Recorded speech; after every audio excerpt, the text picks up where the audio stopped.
dépassé le Hunger Games. Là, on est vraiment dans la famine. Le Monde a reçu un message vocal d'un habitant de Gaza, le journaliste Rami Abou-Djamous. Salut les amis, toujours vivants. Ces 4 derniers mois, Israël restreint fortement l'entrée de l'aide humanitaire dans l'enclave. Pour les Gazaouis, se nourrir et boire de l'eau devient quasiment inaccessible. Je veux parler de cette nouvelle arme exercée par l'occupation depuis le 2 mars. C'est l'arme de la famine. On entend des enfants qui pleurent dans les rues parce qu'ils n'arrivent pas à manger.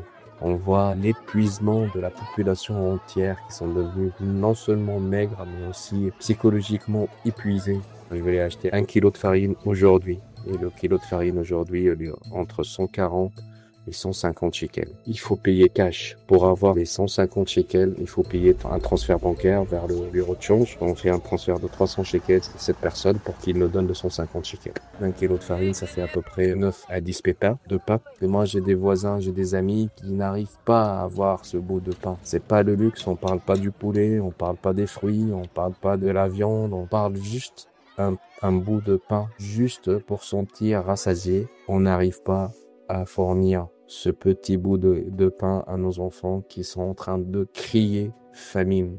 L'eau qu'on est en train de boire actuellement, c'est de l'eau douce, c'est pas de l'eau potable. Station de purification de l'eau ou bien désalisation de l'eau, ça fait presque 2 ans qu'ils n'ont pas reçu tout ce qui est matière chimique et filtres et tout ça pour avoir une eau potable. Tous les jours, les enfants et les familles font la queue pour avoir de l'eau potable. Et à la fin, il y a pas suffisamment pour tout le monde. Gaza est devenu vraiment Gazagrad et on est en train de mourir avec cet arsenal militaire qui est en train de bombarder 24/7. Et là, la guerre de la faim qui rend les gens fous. On meurt dans les pires des méthodes devant le monde entier.